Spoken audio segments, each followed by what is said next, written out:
Welcome to the Register's Report. My name is John Buckley. I'm the Register of Deeds of Plymouth County. This show is being taped in December, but we'll be talking about the numbers recorded at the Registry of Deeds in November. Our headline for the month was November recordings follow a typical winter trend. This is the last show of calendar year 25. So it was a little bit slower in November. There were 599 deeds recorded, slightly lower than the 691 in October, or about 1% lower than last year. Year to date, we're up about 1%. Our average sale price, we talked about last time, is being down significantly, but year to date is up about 6%. Mortgages continue to do better than deeds, whether that's an impact from changes in interest rates. Really hard to say at this point, but there's got to be a reason for it. 1,242 mortgages, less than the 1,523 in October, 10% more than last year's mortgages, and year-to-date, up about 11%. Next image you're going to see is something we follow very closely, are foreclosure deeds, and they're very low right now. There are only 4 foreclosure deeds for all of Plymouth County, less than the 5 in October, 67% less than the 12 in November, and 34% lower year-to-date. Now, during the COVID period, there was a moratorium on any foreclosure activity. Certainly, there are difficulties in the marketplace. Lenders just haven't chosen to really move that quickly. You'll see in the next document, foreclosure notices, that the numbers have been picking up a little bit. There were 51 foreclosure notices for the 27 communities of Plymouth County versus 4 deeds, as I mentioned. So something's happening in notices, and that was higher than the 36 notices in October, 18% year-to-date down. And you'll see in the next image, which is a listing of foreclosure orders in notice, again, 51 orders in notice, 13 in Brockton alone, and really a lot of zeros. Again, lenders honored the foreclosure moratorium during COVID. They really haven't caught up yet, although you'll see through this trend in orders of notice.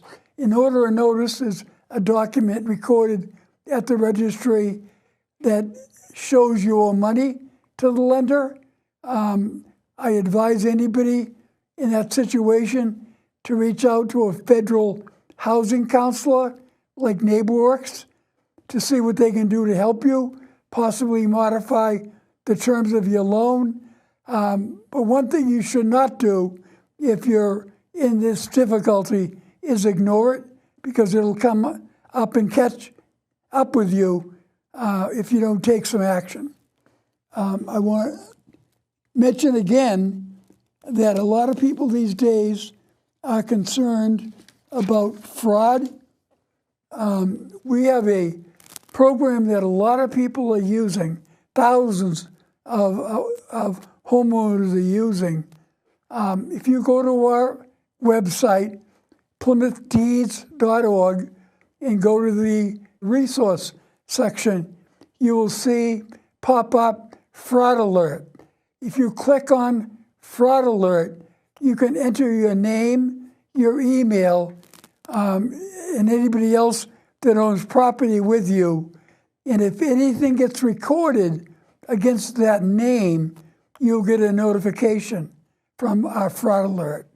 It's after the fact, but it still can make you aware of something that you ought to be paying attention to.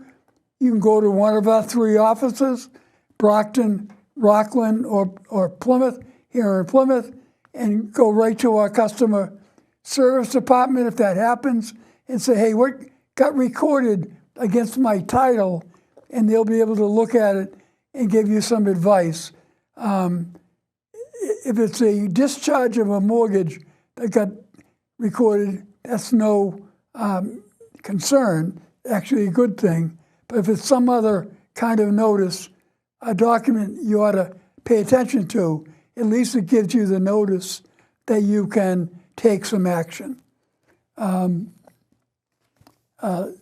This segment of the show, we go a couple little lighter in nature, do some of our Plymouth colony and Plymouth County history, and they're all related in terms of our colonial records to the upcoming holidays, particularly the holiday of Christmas. There was a gentleman by the name of Edward Rose Snow who lived in Marshfield, and he was a well-known author and historian. He wrote over 100 books, including stories of shipwrecks and storms and pirates and buccaneers, but he was also known as one of the flying Santas during the era that it was more difficult to get to Harbor Islands in the winter. He would fly a plane and drop gifts to the lighthouse keeper, and particularly their children. It was a very, very well-spirited thing that he did.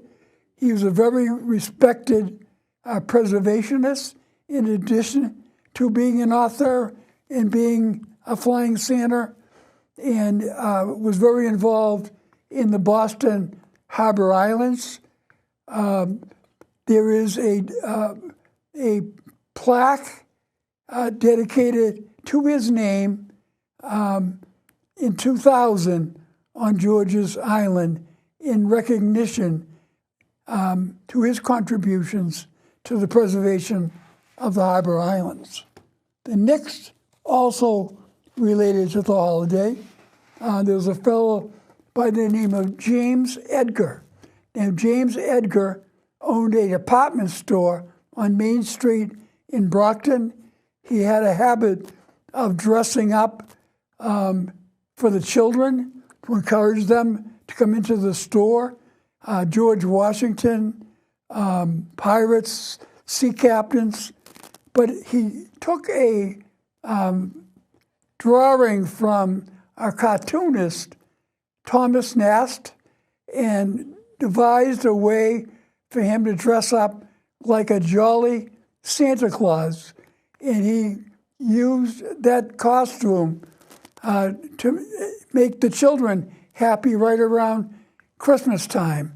People came from all over eastern Massachusetts by train and otherwise because they wanted to see Santa Claus, as he was told, and became a very well-known individual because of his way with people.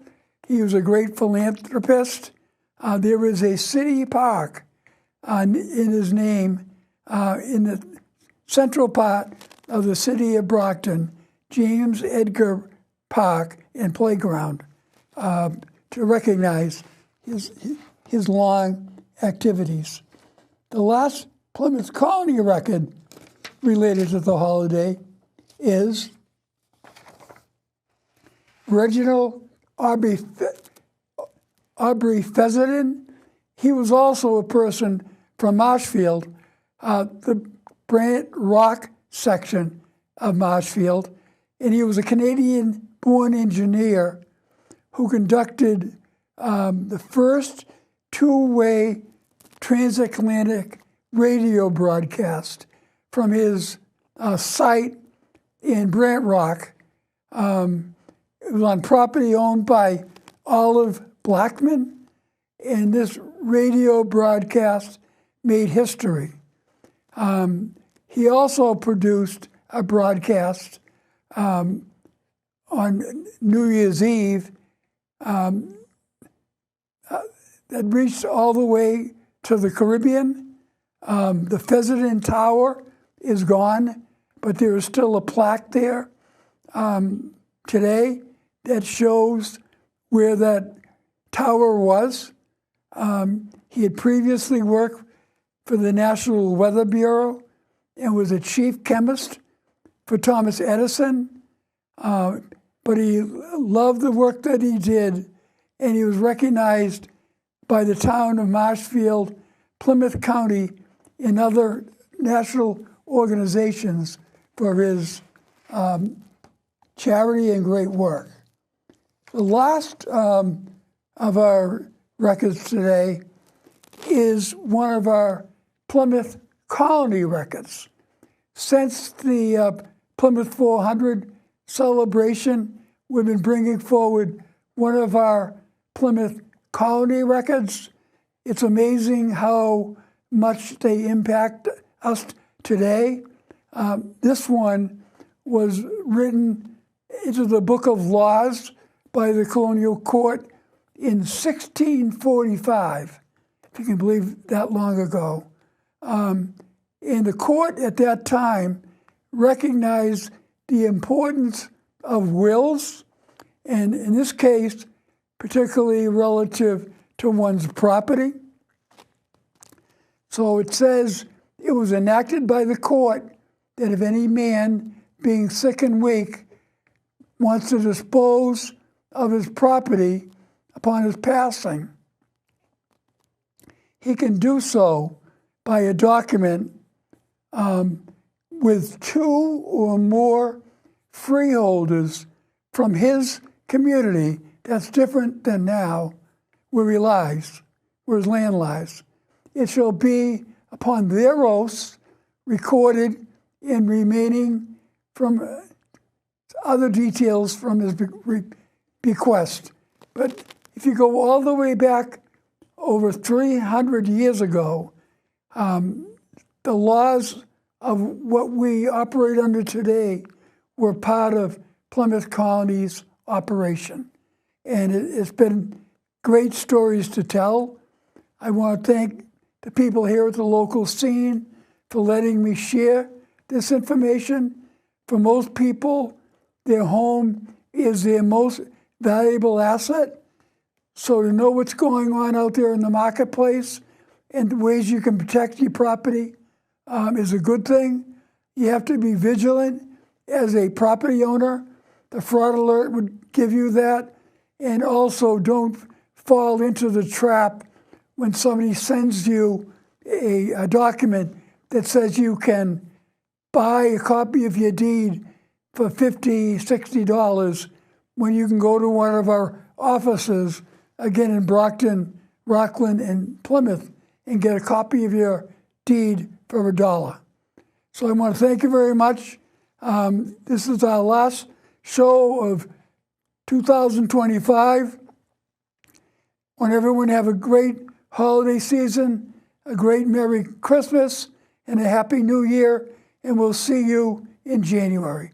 Thank you.